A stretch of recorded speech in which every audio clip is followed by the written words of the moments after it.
صاحبزادہ عرفان خان 7 جنوری 1967 میں نواب خاندان میں پیدا ہوئے اور یقین سی ستارہ 29 اپریل 2020 میں اس جہان کو اور اپنے لاکھوں چاہنے والوں کو چھوڑ گیا۔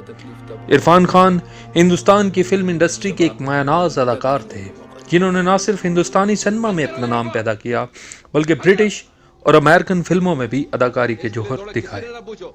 انہیں ہندوستان کے بڑے اداکاروں میں شمار کیا جاتا تھا۔ عرفان خان کا کریئر 30 سال پر محیط تھا، جنہوں نے اپنی اداکاری سے national film award, Asian film award اور 4 بار فلم فیئر ایوارڈ بھی اپنے نام کیا۔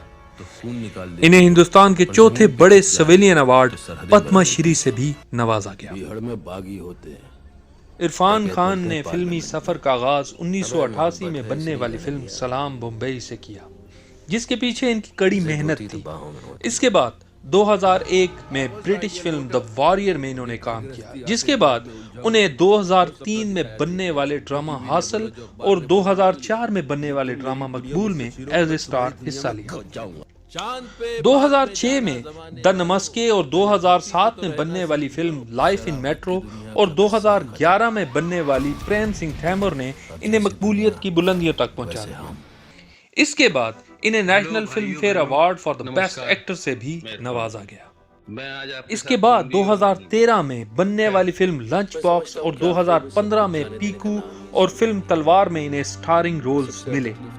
سپورٹنگ رولز کے طور پر 2012 میں بننے والی Hollywood movie the amazing spider man اور لائف ان پائی اور 2015 میں بننے والی Hollywood movie Jurassic world اور 2016 میں بننے والی ہالی ووڈ مووی انفرنو میں کام کیا۔ اس کے علاوہ 2008 میں بننے والی فلم سلم ڈاگ ملینئر، 2009 میں نیو یارک اور 2014 میں بننے والی فلم حیدر اور گنڈے فلم میں ان کے بہت اہم اور من چاہے کردار تھے۔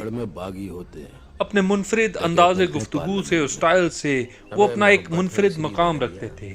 ان کا نام فلم انڈسٹری میں ایک برانڈ بن چکا تھا۔ 2017 میں ان کی فلموں نے باکس آفس پر $3.6 بلین کا پوری دنیا میں بزنس کیا۔ 2018 میں انہیں نیورو اینڈوکرائن کارسینوما ڈائگنوز ہوا، جو کینسر کی ایک بہت ایگریسو فارم ہے، جس کے بعد عرفان خان نے اس سے بھرپور لڑائی کی اور بالآخر 53 سال کی عمر میں 29 اپریل 2020 کو اپنے چاہنے والوں کو چھوڑ کر چلے گئے۔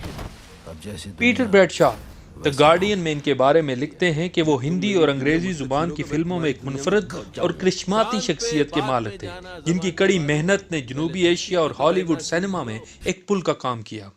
ریسٹ ان پیس۔ ایسی دنیا ویسے ہم۔